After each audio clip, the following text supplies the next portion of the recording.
Épisode 6. Un passé criminel ressurgit.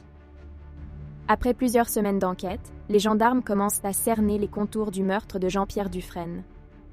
Mélanie, l'étrange jeune femme qui semblait si proche de lui, devient un personnage central dans cette histoire.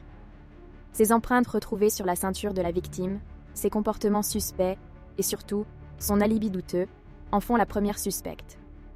Mais les enquêteurs découvrent bientôt un élément inattendu qui relance complètement l'affaire. Marc, l'un des mystérieux hommes proches de Mélanie, semble être lié à un autre meurtre non résolu datant de plusieurs décennies. Les gendarmes, en fouillant dans les archives, tombent sur une affaire vieille de 37 ans.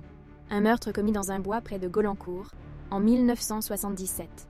La victime, un jeune homme de 22 ans, avait été retrouvé dans sa voiture, abattu de 2 balles, une dans la gorge et l'autre dans le dos. Ce crime, qui n'avait jamais été élucidé, présente une incroyable similitude avec la mort de Jean-Pierre Dufresne. 2 balles tirées à bout portant avec un fusil de chasse de calibre 16, le même type d'arme utilisé pour abattre Jean-Pierre. Les enquêteurs sont choqués. Le nom de Marc était mentionné dans l'affaire de 1977. À l'époque, il avait été suspecté d'avoir tué Daniel Cerruti, le jeune homme assassiné, après une dispute violente sur fond de jalousie.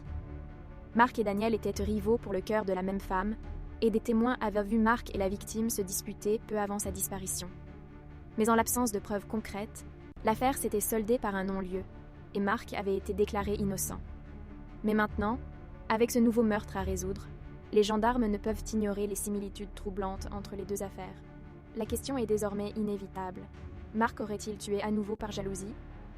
Et si oui, pourquoi avoir attendu si longtemps pour passer à l'action? La jalousie amoureuse semble être un fil rouge qui relie ces deux crimes, mais l'enquête est loin d'être terminée. L'ombre du passé criminel de Marc plane désormais sur l'enquête, mais les enquêteurs n'ont toujours pas de preuves suffisantes pour le relier directement à la mort de Jean-Pierre. Le mystère devient encore plus épais. Les gendarmes décident de resserrer leur enquête autour de Marc et de ses relations.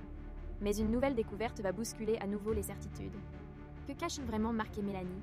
Et quel rôle jouent-ils dans ce drame complexe? Découvrez-le dans le prochain épisode.